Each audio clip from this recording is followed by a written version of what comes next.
Good morning बच्चों, क्या हाल चाल। आई होप कि खूब बढ़िया और खूब अच्छे से पढ़ाई चल रही होगी। लेकिन आप लोगों की पढ़ाई का मुझे पक्का भरोसा है, आप लोग बहुत बेकार पढ़ाई कर रहे हो, वीडियो बिल्कुल नहीं देख रहे हो। आपके व्यूज से ही पता चल रहा है। तो प्लीज बेटा, आपको अभी स्टार्ट में थोड़ा सा बोरिंग लग सकता है, थोड़ा सा टफ लग सकता है, लेकिन आपके फ्यूचर को देखते हुए ये बहुत इंपॉर्टेंट टॉपिक चल रहा है। मैं फालतू का टॉपिक क्यों पढ़ाऊंगा, आप सोचो। फिजिक्स का टॉपिक पढ़ा रहा हूं, मैं फिजिक्स पढ़ा रहा हूं, फिजिक्स में मेरा ही चैप्टर, मेरा ही कोर्स डिले हो रहा है, तो मैं एक्स्ट्रा टॉपिक क्यों पढ़ाऊंगा बेटा। ये सिर्फ और सिर्फ इसलिए है कि जिससे आपको फिजिक्स रटनी ना पड़े, फिजिक्स आपको देखते ही टफ ना लगे। तो टफ ना लगे इसके लिए आपको थोड़ा सा स्ट्रगल करना पड़ रहा है बेटा। तो बिल्कुल इसके लिए परेशान ना हो, मैं एक अक्षर आपको फालतू नहीं पढ़ाऊंगा। जितना फिजिक्स में है उतना ही पढ़ाऊंगा, फिजिक्स से रिलेटेड चीजें ही पढ़ाऊंगा। लेकिन ये मुझे खूब अच्छे से पता है, इतने सालों से पढ़ा रहा हूं कि फिजिक्स में किन किन चीजों के कारण बच्चों को प्रॉब्लम आती है, क्या चीजें उनकी स्ट्रांग नहीं होती है तो फिजिक्स में वो प्रॉब्लम झेलते हैं। फिर पूरे साल चिल्लाते रहते हैं, सर ये नहीं समझ में आ रहा है, वो नहीं समझ में आ रहा है। तो ये बहुत बड़ी प्रॉब्लम है बेटा। तो प्लीज बेटा एकदम वीडियो को सीरियसली देखें, और आपके फायदे के लिए ही सारा काम किया जा रहा है। और आप वीडियो देखेंगे नहीं तो फिर किसका फायदा। चलिए, हमने कुछ क्वेश्चन होमवर्क में दिए थे तो उनका डिस्कशन कर लिया जाता है। तो वीडियो पॉज करिए, पहले का आंसर आप पहले चेक करिए, फिर उसके बाद कमेंट सेक्शन में बताइए। तो इस क्वेश्चन को करने के लिए आपको पता होगा, यहां पे उसको x मानते हैं जिसका अवकलन मौजूद हो। सॉरी, यहां पे x के फॉर्म में दिया है तो कुछ नया चर मान लीजिए। तो नया चर हम कुछ t मान रहे हैं।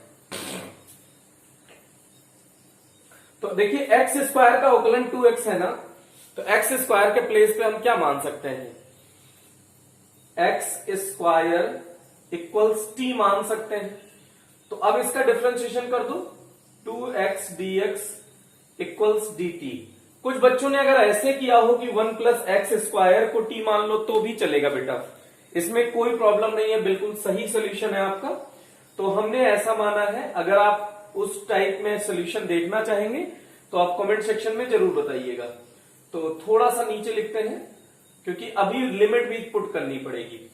तो 2x dx के प्लेस पे रखो उसमें dt, और 1 प्लस टी एक्स स्क्वायर के प्लेस पे t मान लिया है, तो 1 प्लस टी हो गया बेटा।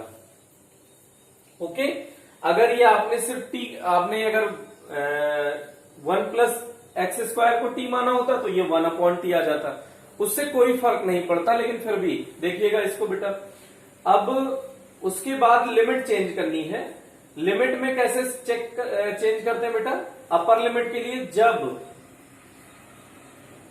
x की वैल्यू कितनी है 1, तो x के जगह पे 1 रखो, तो 1 का स्क्वायर इक्वल्स टी, तो t इक्वल्स क्या हो गया 1। तो अपर लिमिट 1 मिल गई। और जब x इक्वल 0, लोअर लिमिट देखो कितनी है बेटा 0, तो x इक्वल 0, तो 0 का स्क्वायर इक्वल्स टी, तो t इक्वल 0। तो ये लिमिट आपको मिल गई। लिमिट जरूर चेंज कर दीजिएगा इस टाइप के क्वेश्चन में बेटा, यही प्रॉब्लम होती है। तो लोअर लिमिट है 0, अपर लिमिट है t, वो सॉरी 1, t की वैल्यू 1 आई है। तो i, अब इंटीग्रेट कर दीजिए, तो 1 अपॉन 1 प्लस टी, मीन्स इस पूरे को मन में अगर t मान ले तो 1 अपॉन टी का इंटीग्रेशन क्या होता है, 1 अपॉन टी का इंटीग्रेशन क्या होता है बेटा, लॉग t। t क्या है, t प्लस 1। और जिसको मन में t मानते हैं उसका अवकलन कर देते हैं। अवकलन करिए जरा। तो t का अवकलन क्या हो गया 1। तो ऐसे भी सोच सकते हैं, जो चर है उसके गुणा में जो लिखा होता है वो नीचे लिख देते हैं। तो चर के गुणा में 1 लिखा है तो 1 नीचे लिख दीजिए। ओके, अब अभी लिमिट रखना है बेटा 0 से 1। तो ln t के प्लेस पे 1 रखो, तो 2 माइनस ln 0। अब आप अगर वैल्यू अभी नहीं आ गए तो log 0 की वैल्यू 1 होती है, वो जान लीजिए, लेकिन कोई जरूरत नहीं है। आप यहां पे अभी आंसर छोड़ सकते हैं। वो धीरे धीरे जैसे जैसे आप टॉपिक सीखेंगे आपको इसकी वैल्यूज भी याद होती जाएंगी। फिजिक्स में अगर ऐसा आया तो वैल्यू हमेशा गिवन होगी बेटा, तो आपको ये याद करने की भी जरूरत नहीं होगी। तो ये इसका सोल्यूशन रहा। अगर आपका सोल्यूशन करेक्ट है तो कमेंट सेक्शन में करेक्ट जरूर लिखें, और इनकरेक्ट है तो इनकरेक्ट लिखें, रीजन के साथ इनकरेक्ट लिखें, why your problems are wrong, what's the your approach, why this is wrong, please describe all the solution, all the situation. Then we are going to next question. 10th, I equals 0 to 1 e to the power x 1 plus e to the power x to the whole square, ऐसा भी लिख सकते हैं बेटा। अब देखो e की power x को अगर t मान लें, e की पावर x का अवकलन क्या हो जाएगा, e की power x dx equals dt। तो e की पावर x dx के प्लेस पे आप dt लिख सकते हो। तो देखो dt हो गया 1 प्लस e की पावर x के जगह पे t, तो t रखा है लेकिन उसका स्क्वायर है तो लगा दिया। अब लिमिट चेंज करो बेटा, जब x इक्वल 0, ये किसकी लिमिट है बेटा, x की लोअर लिमिट है, x इक्वल 0, तो e की पावर 0 बराबर t, तो किसी भी संख्या का 0 का मान 1 तो t का मान हो गया 1, और जब x बराबर 1 है तो e की पावर 1 बराबर t, तो t बराबर e। तो यहां पे लोअर लिमिट कितनी हो गई बेटा 1, अपर लिमिट हो गई e, ये आपका। अब 1/1 प्लस एक्स स्क्वायर का समाकलन होता था tan इनवर्स t, वहां पे tan इनवर्स x होता था, यहां tan इनवर्स t हो जाएगा। अब लिमिट पुट करनी है बेटा 1e, तो इसका आंसर आ जाएगा tan inverse e minus tan inverse 1। tan inverse 1 किसकी वैल्यू होती है बेटा, π/4 की, तो इसकी जगह π/4 रख सकते हो। तो tan इनवर्स e माइनस π/4, ये इसका आंसर हो गया बेटा। आप चेक करिए जल्दी से, अगर आपका आंसर करेक्ट है तो कमेंट सेक्शन में करेक्ट लिखिए, और अगर गलत है तो इनकरेक्ट लिखिए। रीजन जरूर डिस्क्राइब करो बेटा प्लीज, अगर रीजन लिखेंगे तो आपको ये पता रहेगा कि आप क्या मिस्टेक कर रहे हैं। ओके, तो हम लोग नेक्स्ट क्वेश्चन की ओर मूव कर रहे हैं, जल्दी से आप इसको सॉल्व कर लीजिएगा। ये बहुत ही सिंपल क्वेश्चन है, सिर्फ आपको इंटीग्रेट करके जल्दी से लिमिट पुट कर देनी है, इसमें कुछ मानने वानने का कोई चक्कर ही नहीं है, तो सीधा सीधा इंटीग्रेट किया जा रहा है बेटा। तो 2 छोड़ दीजिए, इंटीग्रेशन का कांस्टेंट है sec square x, tan x का sec स्क्वायर एक्स होता है अवकलन, तो sec स्क्वायर एक्स का समाकलन क्या हो जाएगा बेटा tan x, और x स्क्वायर का हो जाएगा x³ 3 प्लस 1 का हो जाएगा x, ये हो गया। अभी लिमिट पुट करनी है 0 से π/4, upper limit minus lower limit, upper limit में रख दीजिए 2 tan π/4 प्लस x के प्लेस पे π/4 रखिए, तो π³ अपॉन 4 का क्यूब, 4³ इंटू 3 प्लस π/4, x के प्लेस पे π/4 रख दीजिए, माइनस लोअर लिमिट में tan 0 की वैल्यू 0, x के प्लेस पे 0, x के प्लेस पे 0, तो सब 0 ही हो जाएगा, तो माइनस लोअर लिमिट में सब 0, तो 2 इंटू tan π/4 की वैल्यू होती है 1, tan 45 बेटा। अब ये हो गया π³ 4 चौक 16 चौक 64, 64 का 3 से मल्टीप्लीकेशन कर दीजिए, 4 3 12, 2 6 3 18, 1 19, तो 192 प्लस π/4, ये इसका आंसर है बेटा। तो ये आंसर आप मैच कराइए, जल्दी से देख लीजिए आपका आंसर करेक्ट है या नहीं है। तो आई होप कि आपका आंसर करेक्ट होगा, और अगर इनकरेक्ट है तो कमेंट सेक्शन में लिखें। ये देखिए बेटा, अब हमको दो फलन के गुणनफल का सूत्र लगाना है यहां पे, क्योंकि ये दोनों अलग अलग फलन हैं। तो इस टाइप के फलन के लिए हमने फॉर्मूला पढ़ा था, पहला छोड़ो दूसरे का समाकलन माइनस पहले का अवकलन दूसरे का समाकलन पूरे का समाकलन। बेटा बोलो एक बार फिर से रिपीट करो, पहला छोड़ो दूसरे का समाकलन माइनस पहले का अवकलन दूसरे का समाकलन पूरे का समाकलन। ओके, याद आ गया होगा शायद। तो देखो इसको डायरेक्ट इंटीग्रेट कर रहे हैं, आइलेट में आई माने इनवर्स, एल माने लॉगरिथमिक, तो लॉगरिथमिक भी नहीं है, ए माने अलजेब्रिक, तो अलजेब्रिक पहले मिल गया तो उसी को फर्स्ट फंक्शन मान लीजिए। तो पहला छोड़ो दूसरे का समाकलन, तो ई की पावर एक्स का समाकलन माइनस पहले का अवकलन, इंटीग्रेशन लिमिट लगा दीजिए, पहले का अवकलन D over D x x, दूसरे का समाकलन dx, फिर जो ये रिजल्ट आए इसका, इस पूरे का समाकलन, ये ध्यान दीजिएगा। अब इसमें जो सबसे मेजर मिस्टेक होती है वो लिमिट रखने में होती है। बेटा ये x के ऊपर भी ये लिमिट है, ये ऐसे सोच सकते हैं ये पूरे पे लिमिट है, तो x में भी लिमिट रखनी है, तो x छोड़िए, e की पावर x का इंटीग्रेशन भी e की पावर x हो गया, minus dx over dx x हो गया, e की पावर x का क्या हो जाएगा बेटा, e की पावर x, तो इंटीग्रल बचा, यहां लिमिट रखना है, इस पूरे में रखना है। मिस्टेक क्या होती है, हम इसको छोड़ देते हैं, तो 0 से 1 इसमें लिमिट रखना है, और इसका इंटीग्रेशन क्या हो जाएगा, 0 से 1 e की पावर x dx। देखो ये 1 हो गया, e की पावर x का e की पावर x हो गया। अब एक बार फिर से तो इंटीग्रेशन करना है, तो एक बार फिर से कर दीजिए, तो अभी लिमिट नहीं रखना है बेटा, एक साथ ही रख लेंगे, x इंटू ई की पावर x, और e की पावर x का फिर से e की पावर x हो गया। अब एक साथ ही पूरे की लिमिट लगा दीजिए 0 से 1। ये सबसे इंपॉर्टेंट बात है कि चाहे इसको अलग रख दीजिए, चाहे इसको अलग लिमिट रख दीजिए, एक ही बात है, लेकिन इसमें पूरे में ये x जो पहला छोड़ दिया था ना, लिमिट इस पे भी लगेगी बेटा, ये इसमें ध्यान रखना है। यही मिस्टेक होती है दो फलन वाले में।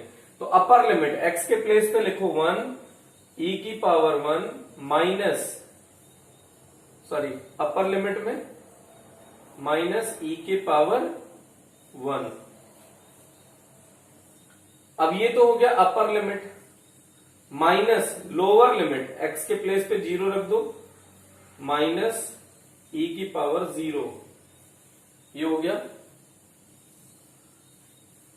अब देखो e की पावर 1 e की पावर 1 1 हो गया, वो कैंसिल आउट हो गया, तो माइनस माइनस प्लस हो गया, किसी भी संख्या के 0 का मान 1 होता है, तो e की पावर 0 का मान क्या आ गया बेटा 1, तो इस इंटीग्रेशन की वैल्यू क्या आ गई 1। तो इसको देख लीजिएगा बेटा, जल्दी से नोट करिएगा। ये क्वेश्चन थोड़ा सा अच्छा है, इस टाइप का क्वेश्चन आपको 12th क्लास में नाभिकीय भौतिकी करेंगे तो वहां पे देखने को मिलेगा। तो हम कह तो रहे हैं उसी टाइप के क्वेश्चन आपकी प्रैक्टिस कराई जा रही है आपको, जिस टाइप के क्वेश्चन आपको फिजिक्स में मिलने वाले हैं। तो वहां पे आपको टेंशन ना हो, आप समाकलन सीख रहे हैं तो उसके साथ ये सारी ट्रिक भी सीख लें, जिससे अलग से कोई डिस्कशन आपसे ना करना पड़े बाद में, ठीक है। अब ये cos log x upon x dx, तो यहां पे log x को क्या मान लो बेटा t। log x को t मानने का फायदा क्या है, उसका अवकलन देखिए मौजूद है 1/x, तो log x का अवकलन करिए 1/x dx इक्वल्स dt, ये इसका डिफरेंशिएशन कर दिया x के रिस्पेक्ट में। अब उसके बाद यहां पुट करिए, देखिए अभी लिमिट भी चेंज करनी है, तो cos t और 1 अपॉन x dx की जगह पे dt। अब लिमिट चेंज कर दीजिए, जब x की वैल्यू 0 है, when x इक्वल्स 0 तो log 0, तो log 0 इक्वल्स t, तो log 0 की वैल्यू क्या होती है 1, तो t की वैल्यू आ गई 1, ये तो हो गई लोअर लिमिट। अब अपर लिमिट, जब x इक्वल्स 1 तो log 1 इक्वल्स t, तो t की वैल्यू log 1 हो गई, तो 0 और log 1। अब cos t का हो गया sin t, लिमिट रख दीजिए 0 से log 1। log 1 की वैल्यू 0 ही शायद होती है, एग्जैक्ट याद नहीं है, तो आप इसी फॉर्म में लिख सकते हैं, आंसर बिल्कुल सही रहेगा। साइन अपर लिमिट रखिए, तो साइन log 1 माइनस साइन 0, तो साइन 0 की वैल्यू 0, तो ये आया साइन log 1 की वैल्यू जो भी हो रख दीजिएगा, वो भी आंसर दे देगा। ठीक है, तो इसका ये सोल्यूशन रहा बेटा। अब हम, क्योंकि हम सीधे अप्रोच की बात कर रहे हैं, किस अप्रोच से ये सॉल्व होगा, तो इसको भी जल्दी से बताइए आपका करेक्ट है या इनकरेक्ट है। अब देखिए इस टाइप के क्वेश्चन आपको कई बार यूज होंगे, तो इस टाइप का क्वेश्चन आप इंटीग्रेशन में ही इंपॉर्टेंट लिख लीजिएगा बेटा।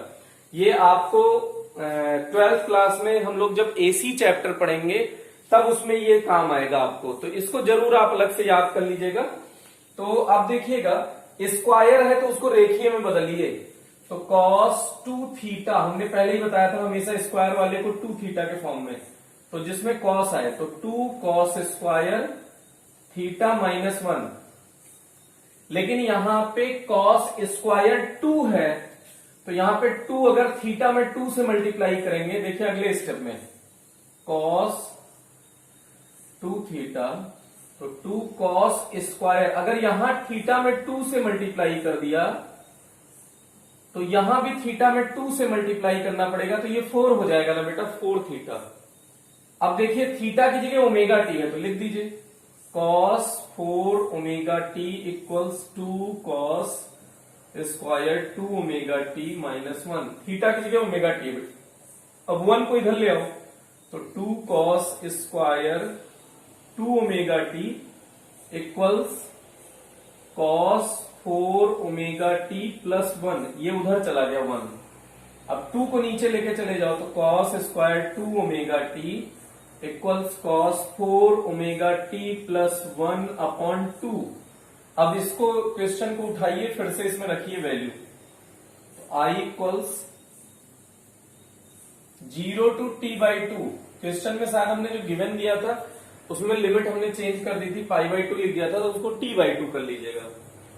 अब cos 2 ओमेगा टी की जगह पे क्या लिख देंगे, cos स्क्वायर 2 ओमेगा टी की जगह पे cos 4 ओमेगा टी प्लस 1, और 1 अपॉइंट 2 को आगे बाहर ले लीजिए, ऐसा लिख सकते हैं ना।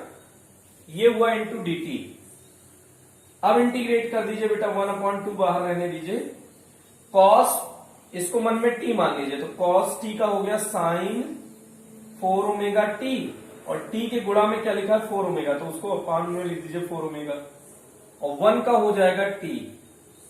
ये हो गया इंटीग्रेशन। लिमिट लगा दीजिए 0 से t बाई 2। ओके, अब इसके बाद देखिएगा बेटा, i equals half, upper limit रख दीजिए। तो हमने बताया था कि ओमेगा की वैल्यू होती है 2 पाई बाई टी, ये पहले भी बता चुके हैं।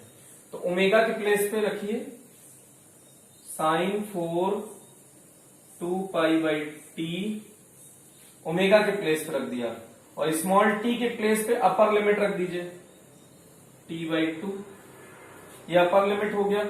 अपॉन में 4 ओमेगा तो है ही, माइनस सॉरी प्लस, अभी अपर लिमिट पूरा कहां हुआ, टी बाई 2, तो ये एक ब्रैकेट में कर दीजिए upper limit, minus lower limit, minus sine 0 हो जाएगा अपॉन 4 ओमेगा,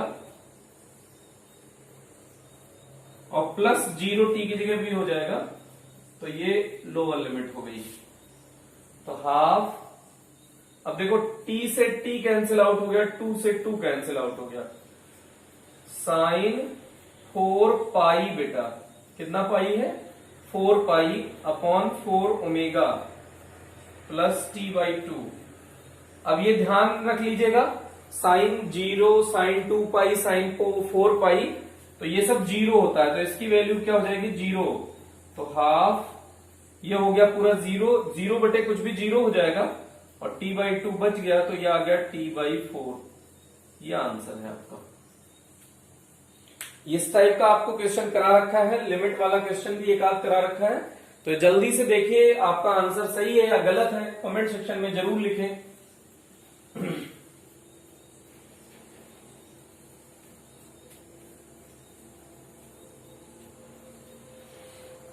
अब इसका एक लास्ट क्वेश्चन और देख लीजिएगा बेटा,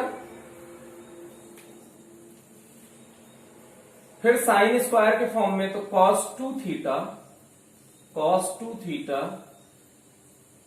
1 माइनस 2 साइन स्क्वायर थीटा।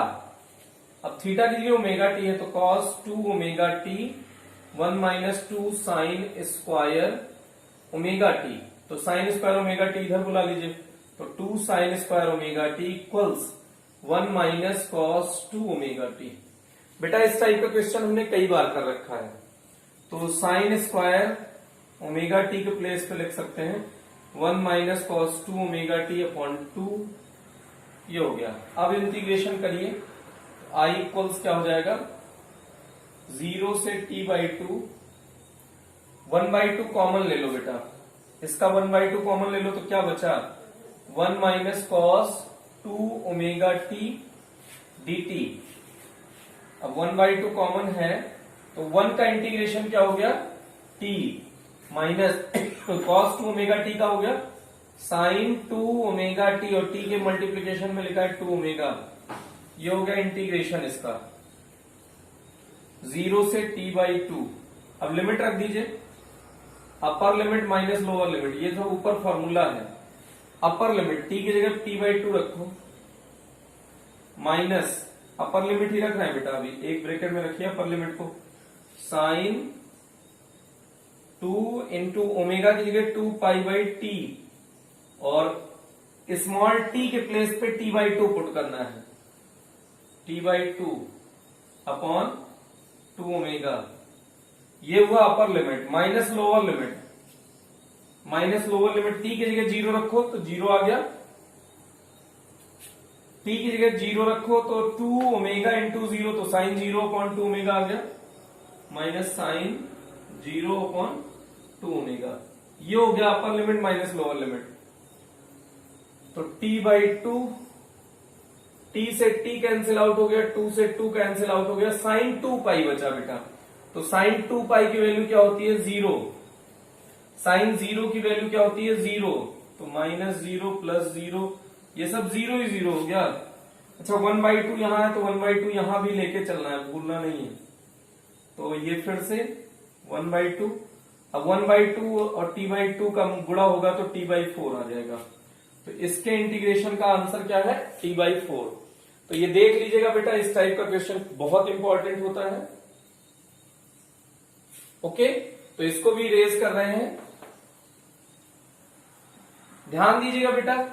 अब हम लोगों का इंटीग्रेशन का पोर्शन कंप्लीट होता है, तो इंटीग्रेशन को बहुत इंटरेस्टिंग ढंग से पढ़िए, कई बार लगाइए, 1 2 बार 3 बार 4 बार, बार बार रिपीट करिए। आपको थोड़ा कम समझ में आया होगा, ये हमको खूब अच्छे से पता है, लेकिन इसके लिए आप चिंतित ना होइए, जैसे जैसे आपकी प्रैक्टिस होती जाएगी आप 1 2 बार और इनको करिए, इन क्वेश्चंस को, आपको बहुत इजी लगने लगेगा बेटा। ये फर्स्ट टाइम है इंटीग्रेशन, इसलिए आपको थोड़ा सा कॉम्प्लिकेटेड लग रहा है। तो आज के लिए इतना ही, अच्छे से पढ़ते रहिए बेटा, हंसते रहिए, मुस्कुराते रहिए और जिंदगी में खूब आगे बढ़ते रहिए। Thank you.